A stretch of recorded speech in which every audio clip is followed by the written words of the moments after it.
이 자리에서 주님의 이름이 계속 높임 받으시기를 간절히 소망합니다. 높임 받으셔야 합니다. 너무 감사하고 되게 자주 뵈서 좋습니다. 지난주에 잠깐 뵀었고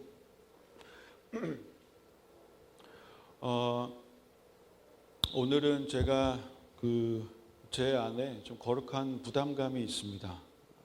그래서 어떤 느낌이냐면 하나님께서 제 안에 너 오늘 정말 단어 하나라도 토시 하나 잘못하지 말고 해야 된다라는 어떤 그런 거룩한 부담감이 있습니다. 지금 주님께서 얼마나 신경을 쓰고 계시는지 여러분은 아실지 모르겠어요. 네.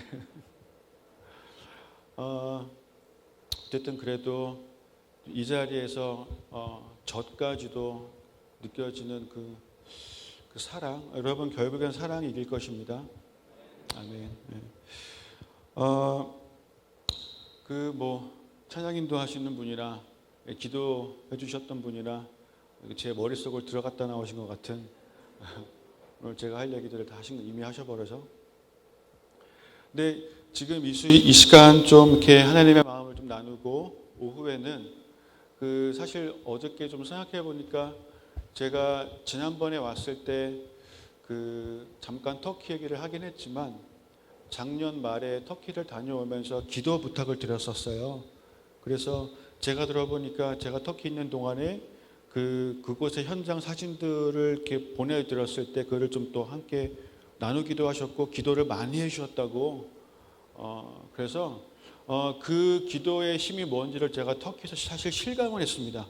여러 가지 좀 이렇게 어렵고 위험한 사항들이 있었지만 정말 기도의 힘으로 하나님께서 오히려 하나님의 나라가 얼마나 강력하게 지금 진격을 하고 있는지 그거 보고 나니까 이거 코로나는 뭐 별거 아니구만 이런 생각이 들 정도로 하나님이 얼마나 일하고 계시는지 기도의 힘이 분명히 너무 컸다고 저는 생각을 하고요. 근데 터키 다녀와서 어쩌면 제가 지금 처음 또 단에 하나님 세우신 것 같아요. 그래서 오후에는 제가 터키에서 촬영했던 것들 중에 영상 하나를 좀 같이 보려고 합니다.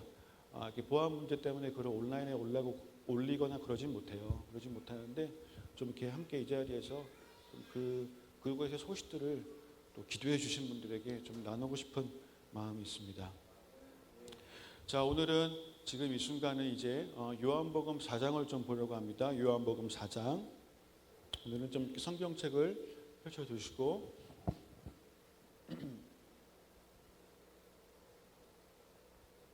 요한복음 4장을 읽어보신 분들이 아마 분명히 계실 겁니다. 그렇죠? 마태, 마가, 누가, 요한 사복음서 중에서 이제 요한이 기록한 요한의 인생 말미에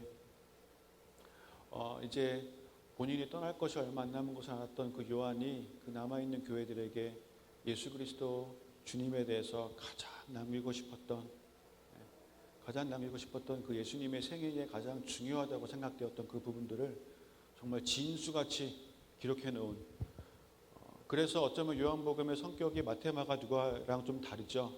마태, 마가, 누가는 좀 이렇게 사건들 중심으로 이렇게 막 뭐 하셨고 이렇게 막 넘어가는데 요한복음은 한 사건을 길게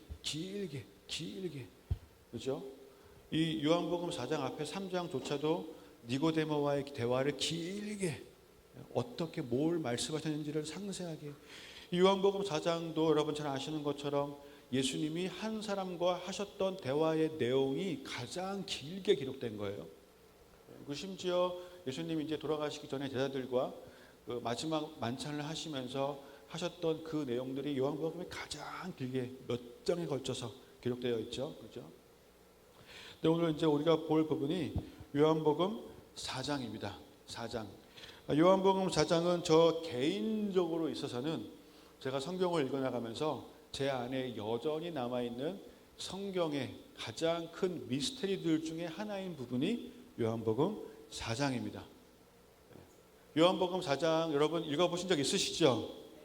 우물가에서 한 여인과 대화하시는 그 대화를 읽고 또 읽어도 아니 무슨 대화를 이렇게 하시지?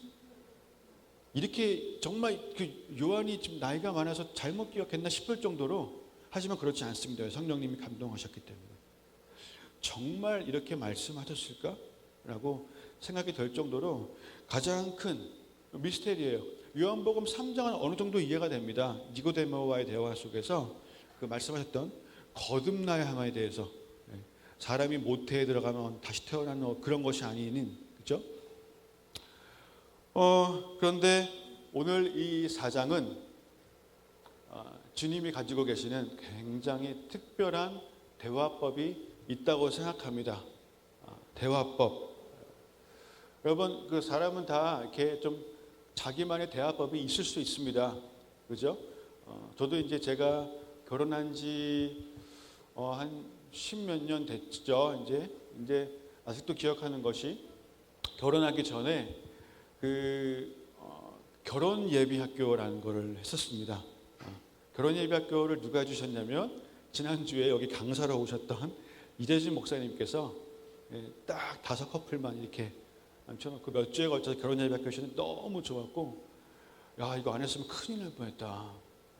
그래서 이제 저도 제 주위에 결혼하는 커플들에게 가능하면 그때 배웠던 것들 좀 이렇게 나누려고 하고 있어요. 근데 그때 몇 개의 주제 중에서 한 가지 중요했던 것이 뭐냐면 대화법이었습니다. 대화법. 남자와 여자는 대화법이 다르다였어요. 그래서 결혼 초기에 그렇게 싸운다고, 상대방의 대화법을 알지 못하기 때문에. 그때 같이 읽었던 책이 하나가 있는데, 그 책의 제목이 뭐냐면 남자는 와플, 여자는 스파게티라는 책이었습니다. 그 책의 제목이 그래요. 근데 그 책이 어떤 거냐면은, 여러분 혹시 그 금성에서 온 남자, 화성에서 온 여자, 이런 책 들어보신 적 있어요? 네, 그 책의 기독교 버전이라고 생각하시면 돼요. 이건 이제 기독교인 과학자들이 이 남자와 여자 연구해서 쓴 책이에요. 책이 옛날 책이지만 굉장히 도움이 됩니다. 근데 여러분, 혹시 왜 남자는 와플이고 왜 여자는 스파게티일까요? 와플 어떻게 생긴지 아시죠? 그죠? 그러니까 이제 간략하게 설명해드리면, 남자들이 모여 있으면 이 와플은 이렇게 칸이 나눠져 있잖아요. 한 칸에 들어가면 거기에만 머물러요, 남자들은. 예를 들어서 남자들이 한번 모여서 자동차 얘기를 한다. 그러면 주구장창 자동차 얘기만 합니다. 남자들이 모여서 연예인 얘기를 한다. 그러면 주구장창 연예인 얘기만 해요. 아이돌 얘기만 해요. 옷 얘기가 한번 시작됐다. 그러면 1시간이고 2시간이고 옷 얘기를 해요. 그런데 여러분, 스파게티는 어떤 모양이죠? 이게 한 면이 가다가 다른 면을 만나고, 그러다가 또 다른 면을 만나고, 또 다른 면을 만나고, 또 다른 면을 만나죠. 여자들이 만약에 냉장고 얘기를 시작했다. 그러면은 냉장고 얘기를 하다가 삼성 얘기가 나오고, 삼성 얘기가 나오다가 우리 조카가 삼성에 다니고, 그러다 우리 조카 얘기 나오면서 조카 얘기 나오다가 엄마 얘기가 나오고, 요즘 엄마가 어떻게 지내고, 엄마가 무슨 사업을 하는데, 근데 그 사업이 비트코인이고, 근데 코인은 좀 어떻게 되고, 이렇게 대화가 돌고 돌죠. 그죠? 이런 남자와 이런 여자가 만나면, 대화하면은 싸울 수밖에 없는 어떤 그런 구조가 있습니다. 남자와 여자가 달라요. 그거 외에도 여러 가지 할 말이 많지만 오늘은 하지 않겠습니다. 하늘의 대화법이 있습니다. 하늘의 대화법. 주님의 대화법이 있습니다. 우리 땅에 사는 저희들에게 그 하늘의 대화법이 처음 맞닥뜨렸을 때 저희가 그것을 이해하는 것이 쉽지 않습니다. 근데 오늘 그 하늘의 대화법이 어떤 건지를 살짝 볼 수 있는 부분이 요한복음 4장이라고 저는 생각합니다. 한번 잘 아는 내용들이시겠지만, 제가 요한복음 4장에서 정말 대화를 했던 부분들만 좀 쏙 뽑아서 한번 얘기를 해볼까요? 자, 요한복음 4장에 주님과 제자들이 사마리안 동네로 갔습니다. 그렇죠? 사마리안 동네로 가서 거기서 우물가에서 제자들을 보내신 상태고 혼자 계신 상태였는데, 이 주님이 한 여자를 만나셨어요. 그죠? 그리고 여자와 대화가 시작됩니다. 자, 처음 누가 말문을 열었죠? 누가 먼저 말문을 열었죠? 예수님. 예수님이 보니까 7절에 여자한테 뭐라고 하셨어요? 물을 좀 달라고. 첫 마디가 나 물 좀 줘. 목이 마르다. 물 좀 줘라고 했어요. 그랬더니 여자가 그 여자의 첫 마디는 뭐였습니까? 당신은 유대인인데 어떻게 유대인과 상종하지 않는 사마리아인이잖아요. 당신은 유대인인데 어떻게 사마리아 여자인 나에게 물을 달라고 하십니까? 라고 했어요. 그랬더니 예수님이 만약에 너가 하나님의 선물과 너한테 물 달라고 하는 이가 누군지 알았다라면 너가 달라고 했을 거고 그는 너에게 생수를 줬을 거야. 자, 여러분, 여기까지 이 대화가 이해가 잘 되세요? 이 대화가 약간 정상에 가까워요? 아니면 조금 비정상에 가까워요? 조금 좀 이렇게 이해하기 조금 쉽진 않죠? 근데 이 여자의 반응이 딱 그거죠. 여자의 반응은 좀 어떻게 보면 약간 당연한 반응이에요. 딱 보고 물을 달라고 했다가 갑자기 줄 수 있다고 하니까 아니 당신은 물기를 그릇도 없고 이 물은 깊은데 당신이 어떻게 그 생수를 줄 수 있습니까? 그러면서 자기 조상 얘기를 하고 이게 약간 이제 자기 위치를 좀 얘기하고 싶은 거죠. 그죠? 그런데 거기에 예수님이 이 물 마셔봤자 다시 목말라. 그런데 내가 주는 물을 마시면 다시 목마르지 않고 영생하도록 솟아나는 샘물이 된다 라고 말씀하세요. 자, 여기까지 어떠세요? 우리 일석쌤 말투인데? 여기까지 괜찮으세요? 그랬더니 여자가 그제서야 그 물을 달라고 이렇게 얘기를 하죠. 그죠? 그래서 여기 그 물길로 오지 않게 해달라고 했더니 예수님의 참 희한한 결정타가 나옵니다. 뭐라고 하셨어요? 가서 너의 남편을 불러오라. 그랬더니 여자가 저는 남편이 없습니다. 그랬더니 예수님이 네 말이 맞다. 너 남편 5이 있었지만 지금 있는 저도 남편이 아니니까 너 말이 맞아. 라고 했더니 여자가 잠깐만 이제 보니까 당신이 선지자이신 것 같습니다 하면서 예배에 대한 얘기를 해요. 예배. 이 예배의 얘기를 여자가 먼저 꺼낸 거예요. 그랬더니 예수님이 예배에 대해서 여기도 저기도 눈에 보이는 거가 중요한 게 아니고 예배는 영과 진리로 하는 거야. 영도 진리도 여러분 이 두 개의 특징은 보이지 않는다는 거죠. 그렇죠? 그 예배에 대한 얘기를 잠깐 풀어주셨더니 이 여자의 관심이 갑자기 예배에서 또 메시아를 향했어요. 그가 오실 겁니다. 그랬더니 예수님이 거기서 이제 마지막 결정타를 날리시죠. 너가 말하는 그 메시아가 나야 라고 하고 대화는 끝났습니다. 되게 희한한 대화죠. 아니 뭔 대화를 이렇게 할까요? 여기에 어떤 비밀이 숨어 있을까요? 여러분 우리가 성경을 읽다 보면 많은 부분에서 뭘 볼 수 있냐면 예수님은요 제가 붙인 별명인데 죄송하지만 동문서답의 대가셨어요. 예수님은 A를 물어보면 B를 말씀하시는 경우들이 가끔 있어요. 왜 그러셨을까요? 주님은 왜냐하면 우리는 입으로 귀에 들리는 소리로 대화를 하지만 그분은 우리와 대화하실 때 우리의 겉사람이 아닌 우리의 속사람과 대화를 하고 계시는 거예요. 입으로는 이게 말해 놨지만 주님이 우리 마음을 알고 계시기 때문에 너 사실 마음속에서는 이게 말하고 싶잖아. 너 사실 이거 궁금하잖아. 너 사실 지금 네 마음의 상태가 이거잖아. 그래서 귀에 들리는 소리만 듣는 우리는 A를 물어보셨는데 왜 B를 대답하시지? 라는 경우들이 가끔 있어요.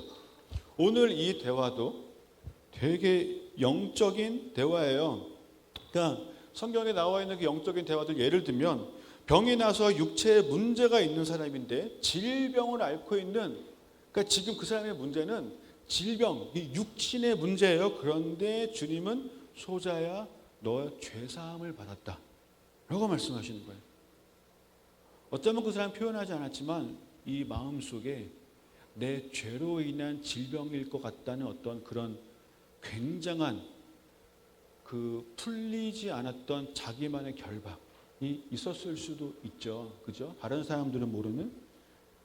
심지어는 더 이상한 말도 하신 적이 있어요. 어떤 사람들이 와서 우리가 어떻게 하여야 하나님의 일을 하리이까? 이게 요한복음 6장에 나오거든요. 사람들이 와요. 질문해요. 우리가 어떻게 하여야 하나님의 일을 하리이까? 예수님이 내 살을 먹어.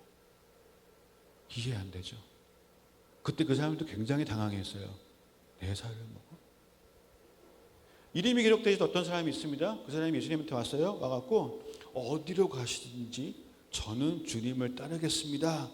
근데 그 말의 대답이 여우도 집이 있고 새도 집이 있는데 나는 머리 들 곳이 없네. 되게 특이한 대화죠. 어쩌면 그 사람만 알아들을 수 있는 대화일 수 있어요. 그 사람에게는 좀 집이 중요했나 봐요. 뭘 해도 집은 있어야 되는 어떤. 주님 그거 다 알고 계시죠? 그죠? 그리고 오늘 이곳에 보니까 또 한 여자가 등장을 하죠. 그죠? 그리고 이제 굉장히 스토리가 있는 여자인 것 같아요. 우리는 모두 누구나 다 스토리가 있습니다. 근데 오늘 이 여자가, 자 여러분 다 아시는 것처럼 사마리아는 그 이스라엘, 그 유대와 사마리아라고 했을 때 유대와 사마리아는 원래 하나인데 사이가 좋지 않았어요. 되게 우리랑 비슷하죠. 원래 한 민족이었어요. 그렇죠? 근데 그 어떻게 된 거죠? 역사 가운데 북이스라엘과 남유다로 갈라지는 일이 생기면서 북이스라엘의 아수르가 그 혼혈 종족을 만들겠다는, 이 나라의 한 국가의 그 혈통을 없애버리겠다는 그 마음을 가지고 이렇게 해서 유대 백성들이, 남유다 백성들이 이제 너네는 더럽혀졌어. 민족 자체가 너네와 상종하지 않을 거야. 너네는 이제 하나님부터 벌어졌어라고 막 이렇게 말하면서 둘이 사이가 안 좋아졌는데, 그렇게 그 남유다 유대 사람들에게 욕을 먹고 있던 사이가 좋지 않았던 그 사마리아 마을 중에서도 그 마을 사람들조차 욕하던 한 사람이었어요. 그래서 그 여자가 지금 혼자 아무도 만나고 싶지 않은 그 상황 가운데 아무리 그래도 사람들을 만나는 게 너무 가장 힘들지만 그래도 살아야 되니까 살기 위해서 우물가에 물은 들어가야 되고, 근데 물 들어가는 게 너무 힘든, 살기 위해서 하고 있다는 그 일이 너무나 힘든 일이었던 한 사람이 있었습니다. 다 같이 한번 우리 4절을 읽어볼까요? 4장 4절 다 같이 요한복음 4장 4절 시작. 사마리아를 통과하여 하겠는지라. 예수님의 의지입니다. 사마리아를 가야만 하셨던 거예요, 예수님은. 그리고 나서 거기에 6절 보니까 예수님이 길 가시다가 피곤하여 우물 곁에 그대로 앉으셨어요. 예수님이 피곤하셨어요. 고나셨어요. 성경에 예수님이 이렇게 피곤하다고 표현된 부분이 없어요. 예수님이 지금 가장 약한 모습이에요. 가장 약한 모습으로 가장 약한 사람을 찾아가셨어요. 가장 약한 사람을 찾아가실 때 강한 모습으로 가지 않으셨어요. 그리고 드디어 그 여자가 6절에 보니까 6시쯤 되었을 때 예수님이 가장 약한 모습이셨잖아요. 그죠? 근데 7절에 예수님이 그 여자가 왔을 때 물 달라고 하시잖아요. 목마르다고 하시잖아요. 여러분, 예수님이 목마르다라고 표현하신 부분은요, 성경 전체의 십자가 위에서 말고는 여기밖에 없어요. 가장 힘드시고 피곤하신 그 상태, 가장 약하신 모습, 십자가 위에서 오늘 이곳이었어요. 가장 약한 사람에게 찾아가신 예수, 그 영혼을 얻기 위해서 예수님의 갈증, 그 목마름 뭐였겠습니까? 십자가 위에서는 모든 영혼들을 살려야 되는데, 오늘 여기는요, 이 한 여자 살려야 되는데 내가 목마르다 를 여자한테 말씀하신 거예요. 근데 그 나중에 이제 예수님이 그 승천하시면서 제자들에게 명하시잖아요. 너희가 성령을 받으면 권능을 받고 어디 간다고 하시죠?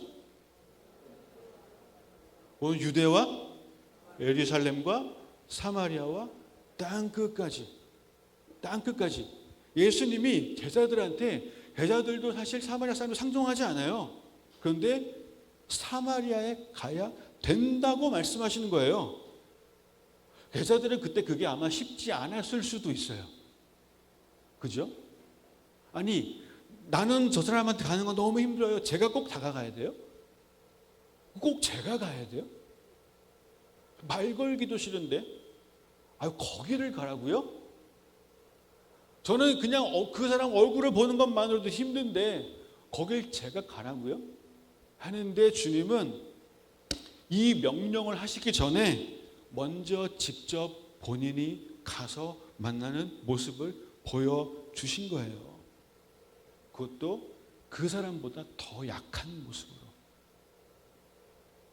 나중에 제자들이 주님이 떠나시고 나서 아마 이 날이 생각이 났을 거예요.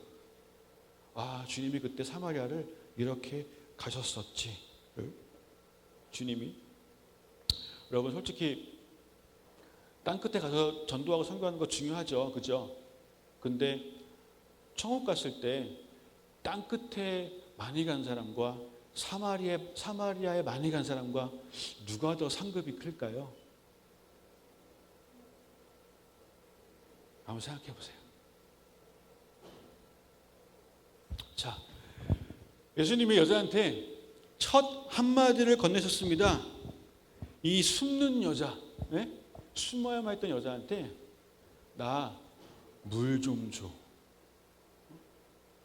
이렇게 말씀을 하셨어요. 근데 여러분, 우리가 아까 이제 이 대화 전체를 봤잖아요. 예수님의 목적이 물을 마시는 것이었습니까? 물을 주는 것이었습니까? 물을 주는 거였어요. 목적은 물을 주는 거였어요. 그런데 예수님이 딱 만나자마자 야, 나 되게 좋은 물이 있어. 나 너한테 물 주러 왔어. 내가 물 좀 줄 테니까 너 이 물 좀 너 좀 받아야 돼. 야, 내가 보니까 너는 지금 이 물이 필요해. 내가 알아. 너 지금 딱 이 물 너 받아야 돼. 이렇게 말씀하실 수도 있어요. 아니, 이게 맞아요. 이게 맞는데 주님이 그렇게 다가가지 않으셨고 물을 주셔야 할 건데 그게 목적이었는데 오히려 여자한테 첫 마디가 나 물 좀 줘 였어요. 자신의 생각과 목적과는 완전 반대죠. 내가 목마르고 사실 주님 보시기엔 그 여자가 목마른 거지만 자기 자신을 그 여자와 일치를 시키시고 내가 목말라. 나도 목말라. 그런데 나한테 줄 수 있는 물이 너한테 있다. 너가 나한테 물을 좀 줬으면 좋겠어. 라면서 접근을 하셨어요. 물 좀 줘.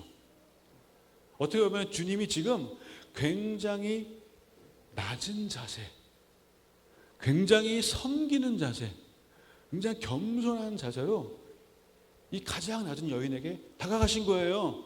그죠? 그리고 그 여자가 그래서 물을 달라고 하니까 이 여자의 반응이 뭐였냐면 분명히 아무리 봐도 옷차림이 유대인인데 이 유대인 남자가 사마리아 여자인 나한테 물을 달라고 하니까 그냥 솔직한 반응을 했어요. 아니 당신은 유대인이신데 어떻게 저한테 물을 달라고 하시는 겁니까? 라고 이 여자의 말문이 열렸어요. 궁금했던 거겠죠. 그죠? 만약에 예수님이 첫 마디가 나 물 줄게 라고 했다면 여자가 아마 그 말을 그냥 무시해버렸을 수도 있어요. 대답할 가치도 없다.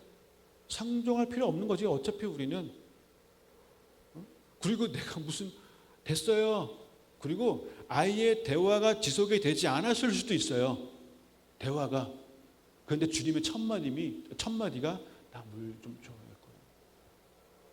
그렇게 대화가 지속이 됐습니다.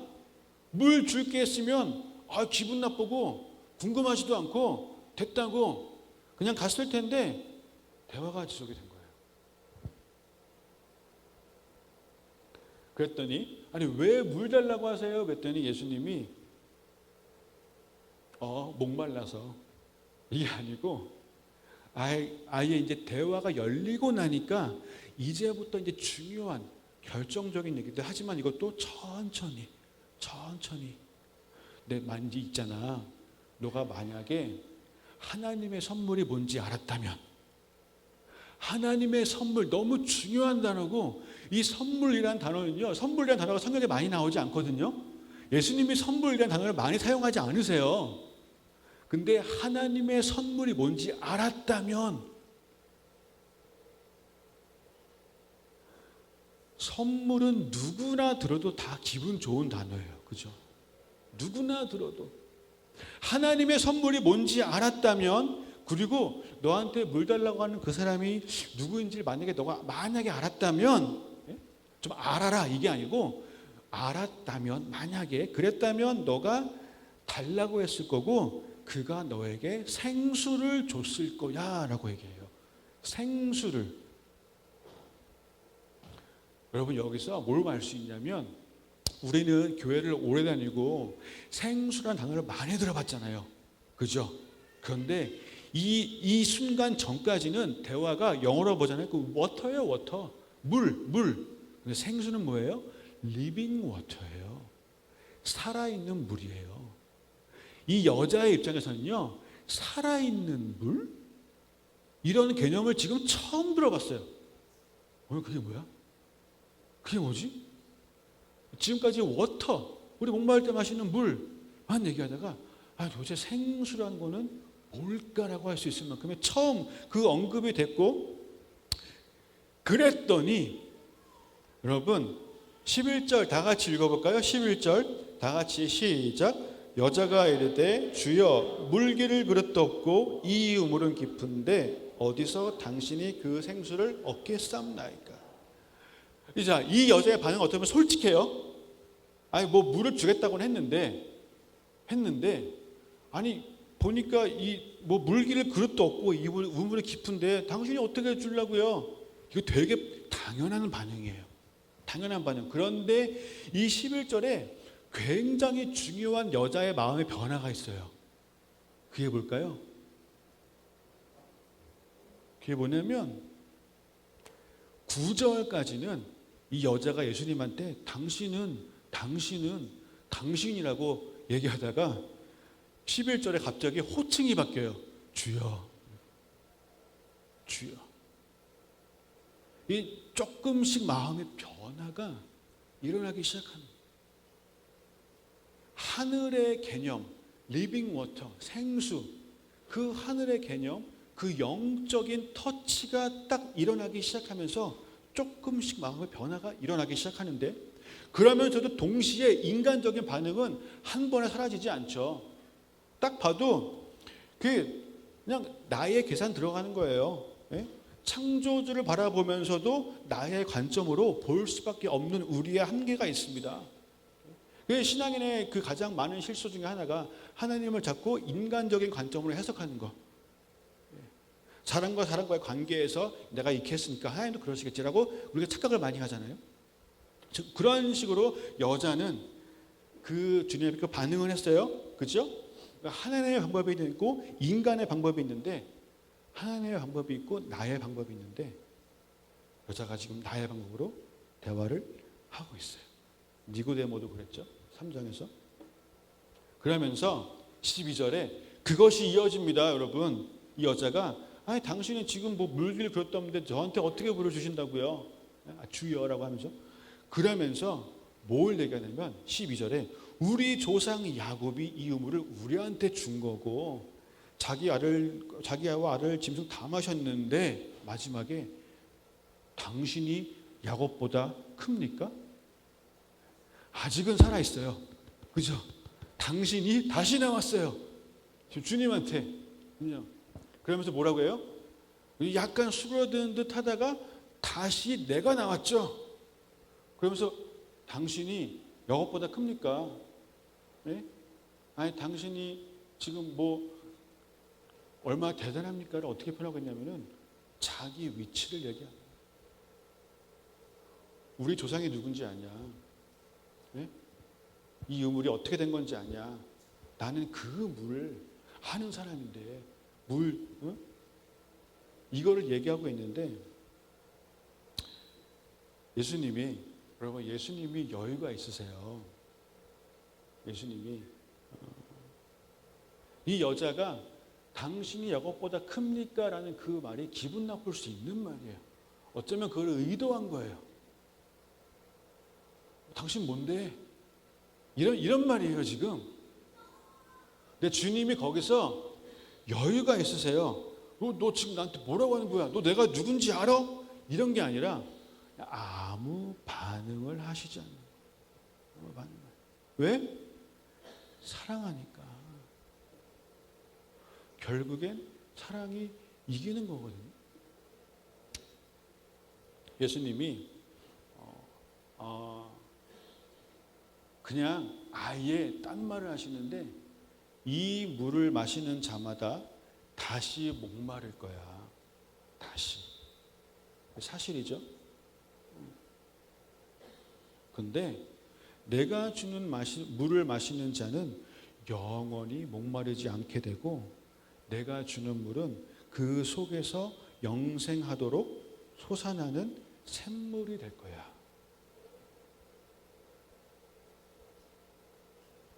이 여자가 아까 리빙 워터라는 태어나서 처음 들어보는 살아있는 물, 생수라는 말을 처음 들어봤어요. 거기에 살짝 마음이 움직였어요.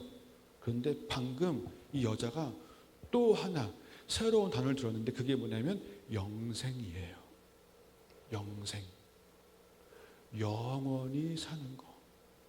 영원한 생명. 영생하도록 솟아나는 샘물이 된다. 이 물을 마셔봤자 잠깐 갈증을 해결하고 다시 목말라 소용없어. 결국에는 하지만 내가 주는 물을 마시면 영생하도록 솟아나는 영원히 살도록 솟아나는 샘물이 되는 거야. 그래서 다시는 목마르지 않아. 여러분 생수, 영생, 이 하늘의 개념들, 이 땅의 개념이 아닌 하늘의 개념들과 딱 마주치는 순간, 그것이 귀에 들려오는 순간, 영적인 접촉이 탁 일어나는 순간 영이 반응하기 시작하는 거예요. 이 짧은 대화 속에서도 하늘의 개념이 투입되는 순간 잘 짜여진 말을 잘해서가 아니라 하늘의 개념이. 그랬더니 이 여자가 주여 주여라고 하면서 15절에 주여 그런 물을 내게 주사 목마르지도 않고 또 여기 물길로 오지도 않게 하여 주십시오. 그 물 그제서야 이 여자가 주십시오.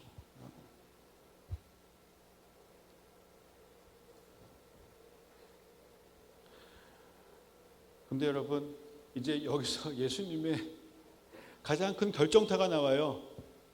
자, 어쩌면 예수님의 목적이 이루어진 거예요. 그죠? 이 여자 물 주는 게 목적이셨으니까. 근데 여자한테 내가 물 줄게라고 한 것도 아닌데도 불구하고 이 하늘의 대화법을 하시면서 드디어 여자가 스스로 주님한테 주님 저 그 물 주세요라고 말했어요. 그때 주님이 거기서 뭐라고 하셨어요? 가서 내 남편을 불러와라.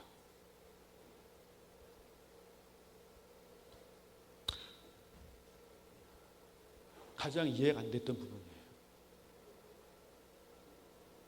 물 마시는 조건이 남편 데려오는 거야? 그럼 여자 입장에서는 그럼 데려오면 되죠. 데려오면 되지.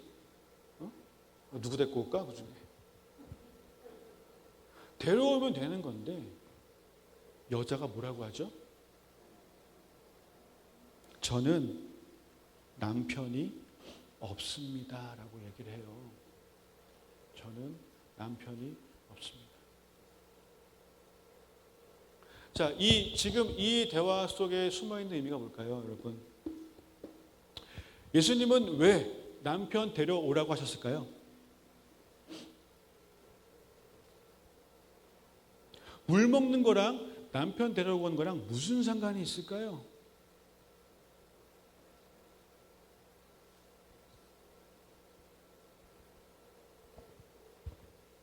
이 여자의 갈증과 남편과 무슨 상관이 있을까요? 이 여자의 인생을 보면서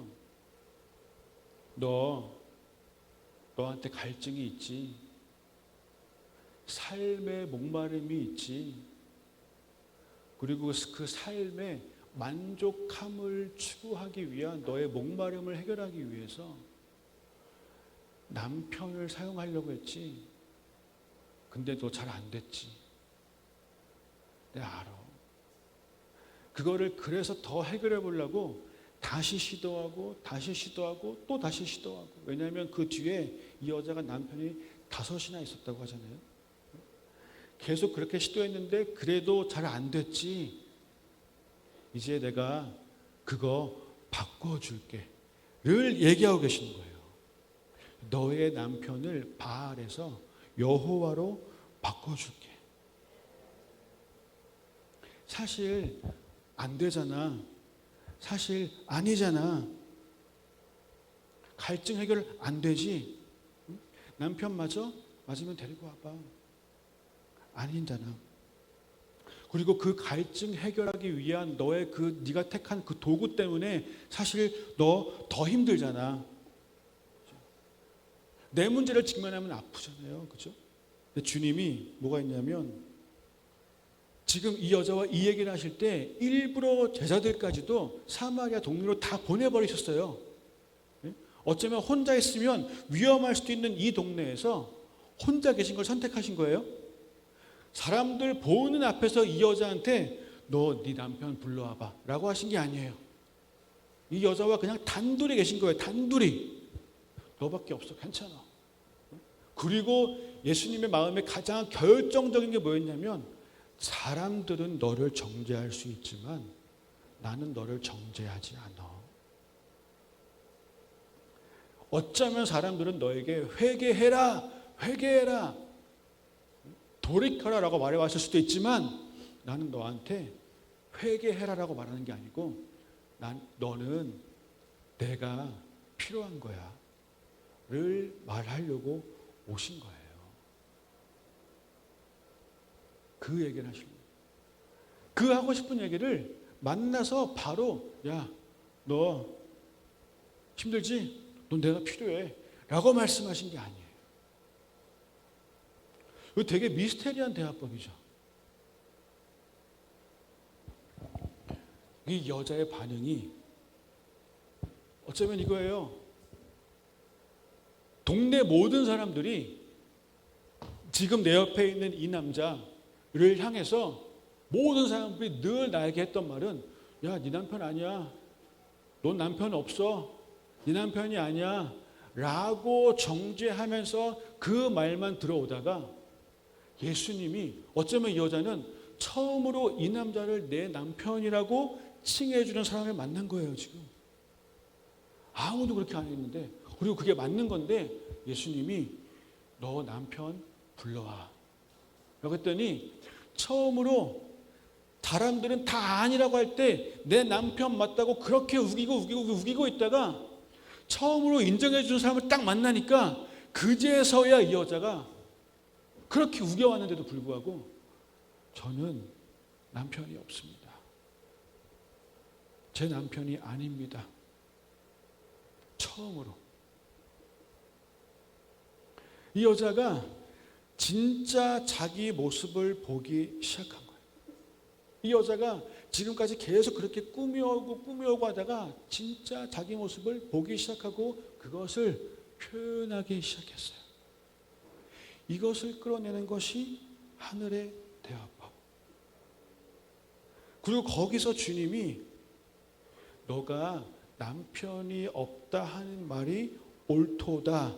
게다가 남편 5이 있었지만 지금 있는 자도 남편이 아니니 너의 말이 참되도다 라고 말씀해 주세요.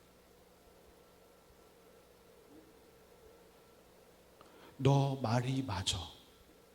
너가 하는 말이 맞아라는 그 말이 이 여자한테 얼마나 격려가 되는지.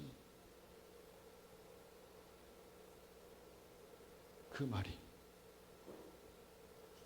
정죄가 아니라 판단이 아니라 옳은 것을 얘기해 줘야 될 필요가 물론 있죠. 그런데 하늘의 대화법이 옳은 것을 얘기해 주는 것을 넘어선 그래 네가 하는 말도 맞아를 끌어내는 주님의 대화법이었어요.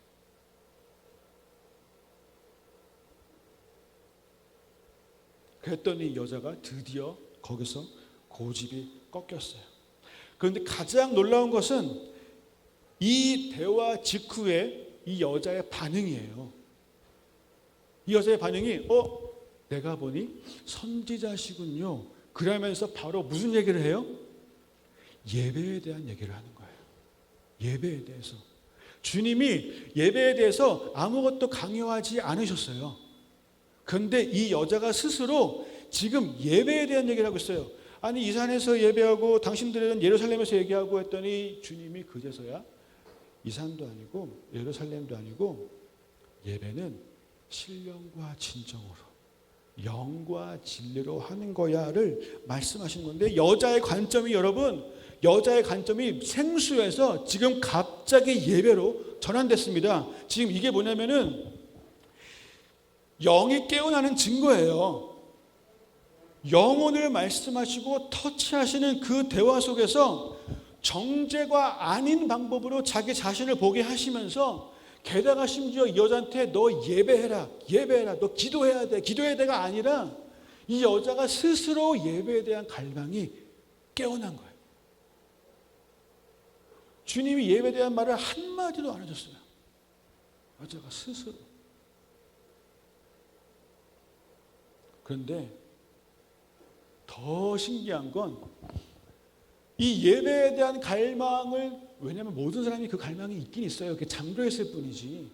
근데 그게 깨어나기 시작하면서 예배에 대한 걸 얘기하는데 24절에 주님이 하나님은 영이시니 예배한 자가 영과 진리로 예배하는 거야 라고 말씀하시자마자 그거에 대한 이 여자의 반응이요.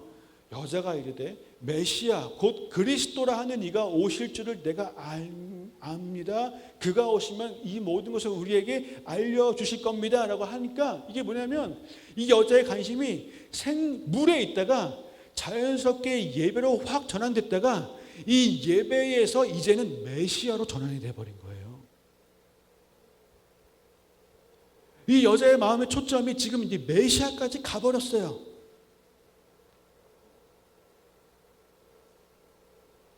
그리고 주님의 마지막 한마디,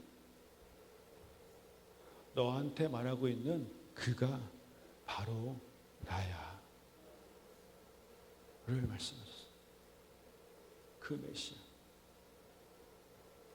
그리고 나서 여러분 계속해서 놀라운 일들이 벌어지고 있는데요. 주님이 가장 원하셨던 일이 즉시로 일어납니다. 그게 뭐예요? 이 여자가 물동이를 버려두고 동네에 들어가서 사람들에게 이르되. 즉시로 이 여자가 물에서 예배로 갔다가 예배에서 메시아로 갔다가 바로 행동이 나오는데, 그 행동이 뭐였냐면 물동이 벌어도 필요 없어. 지금 이게 중요한 게 아니야. 물 깃는 게 중요한 게 아니고 가서 전해야 되는 거예요. 너무 놀라운 전환들 아닙니까 지금?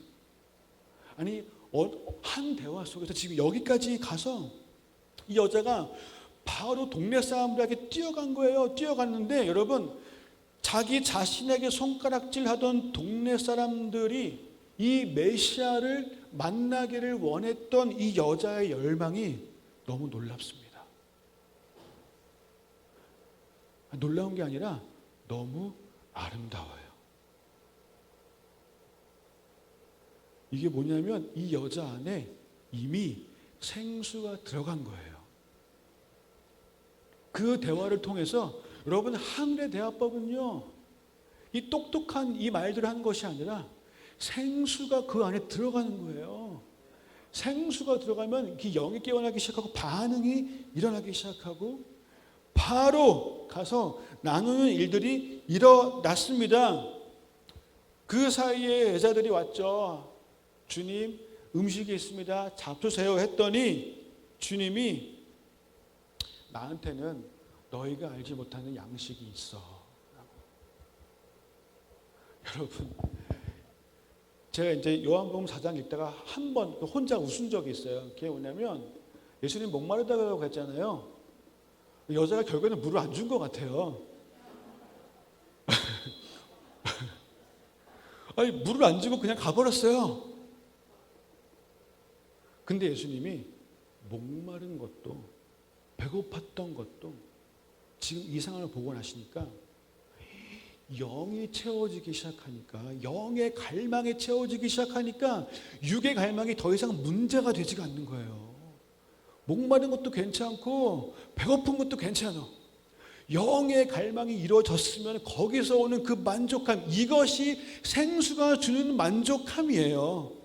다시는 목마르지도 않고 영생하도록 솟아나는 샘물이 이런 거예요. 여러분 안에 그 생수가 있으십니까? 오늘도 여러분 안에 지금 이렇게 흘러 들어가고 있음을 축복합니다. 그리고 이 여자의 모습이 우리의 모습이 되어야 되겠죠. 여자가 달려갔어요. 달려갔는데 예수님이, 얘들아, 너희는 35절에 넉 달이 지나야 추수할 때가 이르겠다고 하지 않냐, 실제로. 그런데 지금 눈을 들어 밭을 봐라. 휘어져 추수하게 되었도다. 내일이 아니야. 지금이야. 오늘이야. 그러고 나서 여러분, 오늘은 제가 이제 바로 결론으로 가겠습니다. 39절 그리고 40절 다 같이 시작. 여자의 말이 내가 행한 모든 것을 그가 내게 말하였다 증언하므로 그 동네 중에 많은 사마리아인이 예수를 믿는지라. 사마리아인들이 예수께 와서 자기들과 함께 유하시기를 청하니 거기서 이틀을 유하심에 41절 다 같이 시작. 예수의 말씀으로 말미암아 믿는 자가 더욱 많아. 할렐루야. 할렐루야. 유대인 마을도 아니고 상종하지도 않았던, 구원의 문이 절대 열릴 것 같지 않았던 그 사마리아에 지금 부흥이 일어났습니다. 믿는 자가 많아졌대요. 그리고 제가 더 놀란 건 뭐였냐면 요한복음 4장이 놀람의 연속인데 42절 다 같이 읽겠습니다. 시작. 그 여자에게 말하되 이제 우리가 믿는 것은 내 말로 인함이 아니니 이는 우리가 친히 듣고 그가 참으로 세상의 구주신 줄 알미라 하였도다. 아멘. 사복음서 전체 중에 구주라는 말이, 구원자라는 말이 딱 3번 나와요. 마리아가 예수님을 잉태하는 그때 하나님을 향해서 하나님을 향해서 구주라고 표현하고, 천사가 목자들에게 예수님의 나심을 얘기할 때 구주로 표현하고, 그 이후에는 사마리아인들이 유일하게 예수님을 세상의 구주라고 표현해요. 사마리아인들이. 굉장히 아름다운 대화법이고 굉장히 아름다운 열매죠. 그죠? 네. 우리 지난주에 이제 성령 강림 집회를 하신 거잖아요. 그죠? 그리고 그 전에 오순절이 있었고, 오순절 성령님이 임했을 때 나타났던 여러 가지 반응 중에 첫 번째가 뭐였죠? 우리 안에 일어났던 반응 중에 다들 방언으로 말하기 시작했죠. 여러분, 방언은 누구의 언어죠? 하나님의 언어예요. 제 언어가 아니고 하나님의 언어예요. 성령님이 임하셨더니 언어가 바뀌었어요. 제 말이 달라진 거예요. 그때부터 내 말을 하는 것이 아니라 하나님의 말을 하기 시작한 거예요. 그렇죠? 그리고 그 말은 이 마음의 문제잖아요. 이 안에 뭐가 있느냐. 이 안에 생수가 있으면 그 생수의 언어들이 막 쏟아져 나오기 시작하고 그 물은 흘러 들어가는 거예요. 할렐루야. 그리고 그 생수가 있는 사람이 영과 진리로 예배하는 거예요. 그죠? 제가 호주에서 살 때, 저희 집에 이제 한 선교단체에 계신 분들이 저희 집에 오셔서 며칠 머무신 적이 있었어요. 근데 그분들이 저를 위해서 이렇게 기도를 해주시는데, 제가 태어나서 처음으로 그런 경험을 처음 했는데 정말 깜짝 놀랐어요. 왜 그랬냐면, 아니 그 누구에게도 아무에게도 하지 않았던 제 속에만 있었던 얘기를 그분이 기도하시면서 그분의 입으로 말을 막 하시는 거예요. 난 한 번도 이 얘기를 한 적이 없는데 그 어느 누구에게도 그분이 기도하시면서 그를 막 말을 하시는 거예요. 제가 그때 너무 놀랐어요.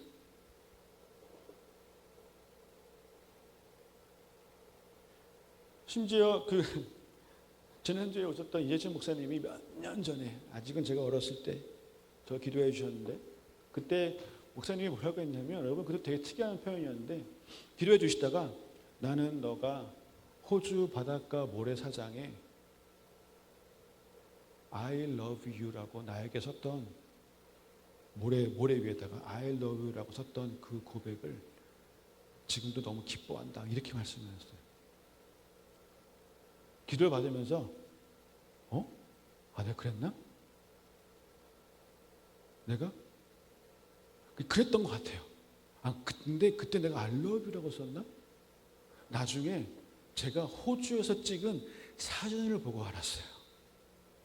그 몇 년 전에 진짜 호주 바닷가 모래사장에다가 Jesus I love you라고 손가락으로 이렇게 했습니다.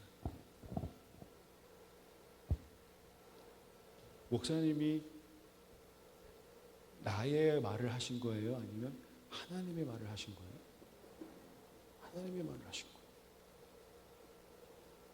이게 하늘의 대화법이에요. 내가 하는 것이 아니라 하나님의 말을 하는 것.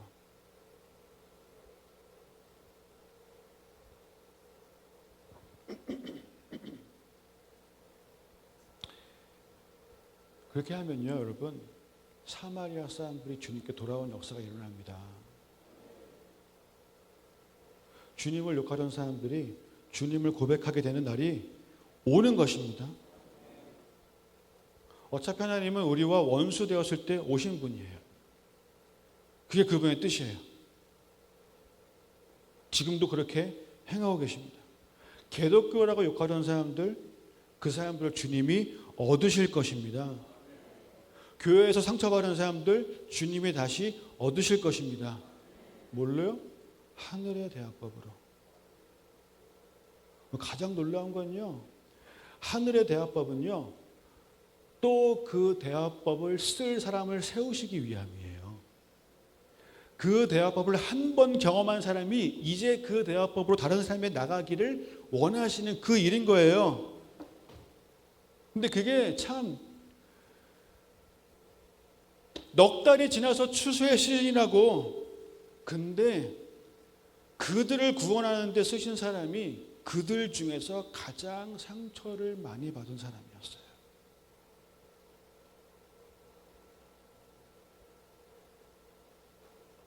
사마리아 동네를 구원하시기 위해서 예수님이 찾아가신 사람이 사마리아의 이장이 아니었어요. 사마리아의 국회의원이 아니었어요. 그 동네 전체를 구원하시기 위해서 예수님이 힘든데도 불구하고 찾아가신 사람이 가장 낮은 사람, 가장 못난 사람을 사용하셨어요. 어쩌면 가장 자격 없다고 생각되어지는 사람을 찾아가셨어요. 그 사람을 찾아가셔야만 하겠는지라. 가장 아파했고 가장 힘들어했던 사람을 찾아가셔야만 하겠는지라. 그렇게 주님은요 40년 동안 벌어졌던 모세를 찾아가셨어요. 아니, 이스라엘 한 민족을 구원하시기 위해서 찾아가신 사람이 이제는 시간이 너무 오래돼서 이제는 40년이 지나버려서 나는 뭔가 돌아갈 가망조차 없고 내가 뭔가를 할 가망조차 없다고 생각하던 그 사람을 주님이 찾아가셨어요. 40년이란 긴 시간이 지났는데도 불구하고 40년 전에 그 소명과 비전과 꿈을 하나님은 붙들고 계시는 거예요. 그 시간을 넘어서. 그리고 한 민족을 구원하시는데 그 사람을 사용하시는 거예요.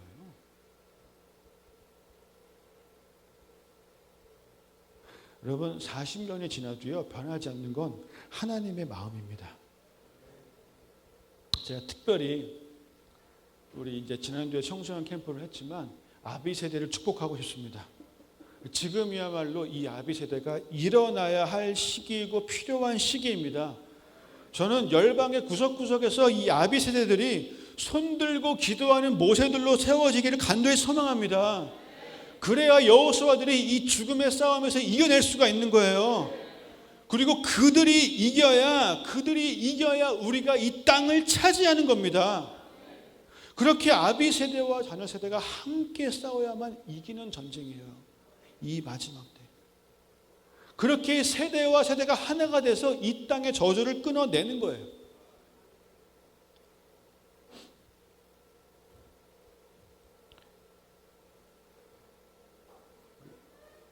반주 좀 해주세요.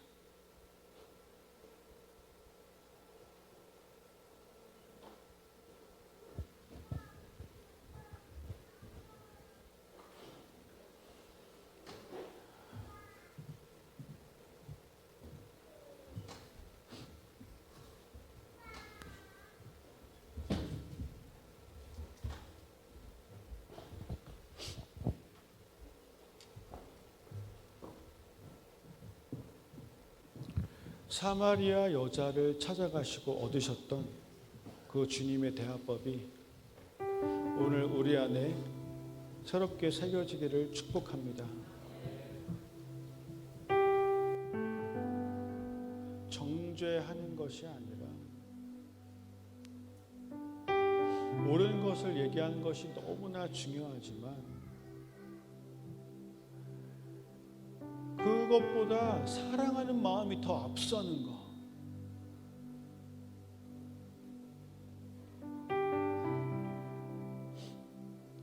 주님이 이 여자가 자기한테 얘기하는 거를 들으실 때 마음이 어떠셨겠어요?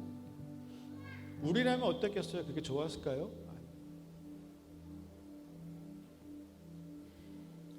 근데 주님이 그렇게 자신을 내려놓으심으로 한 영혼을 얻으신 거예요.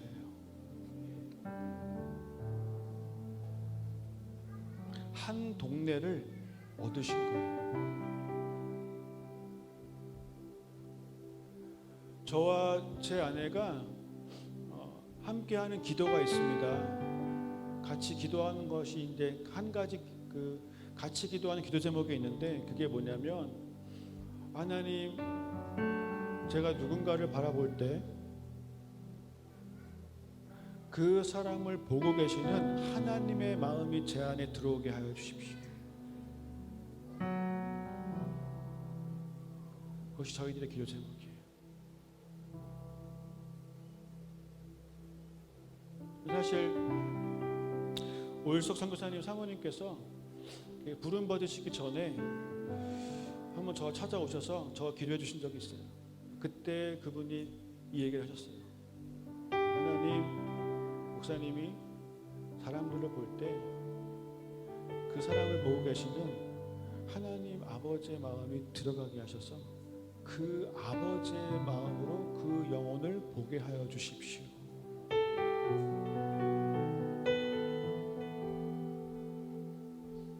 제가 그것을 계속 기도하고 있습니다.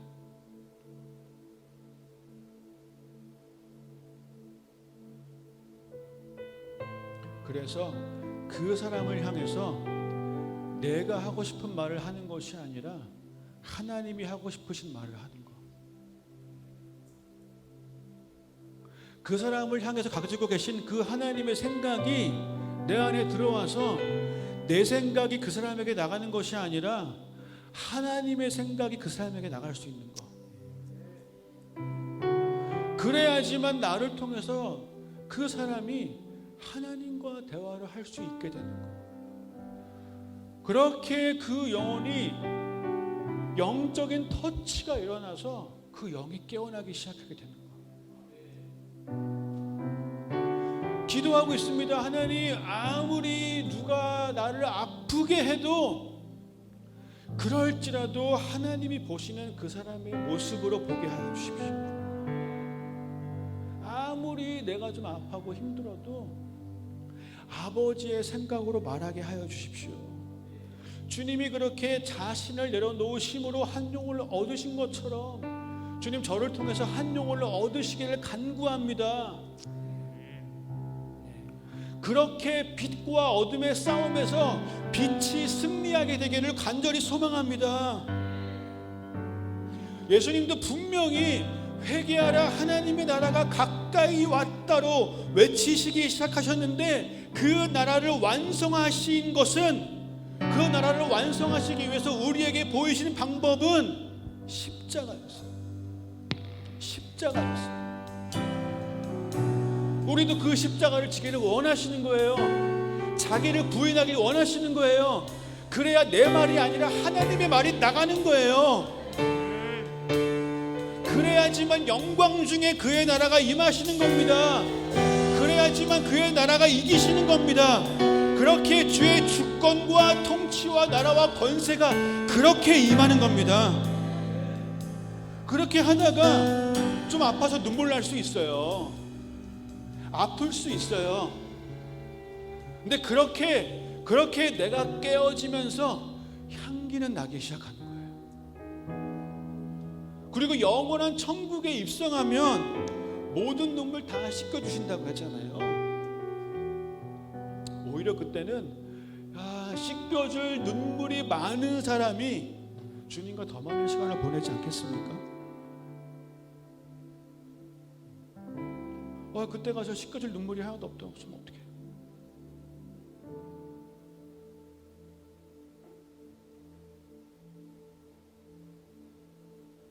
한 영혼이 천하보다 귀해서, 주님이 먼저 나에게 지금 이걸 말씀하시는 건데, 야, 온 천하보다 나는 너가 더 귀해.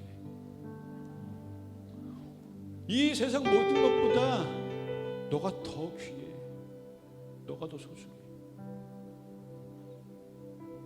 말씀하시는 그 주님의 생수가 내 안에 더 깊이 흘러 들어와서 그것이 나가기를 우리 좀 함께 기도하십시다. 억울하죠. 화나죠. 할 말 많죠. 그런데도 불구하고 내 말을 하지 않고 주님의 말을 하는 내 삶이 이제 오늘부터 시작되게 하여 주십시오. 지금 시작되게 하여 주십시오. 그렇게 내 안에 시간이 갈수록 점점 더 생수가 채워지는 일이 일어나게 하여 주십시오.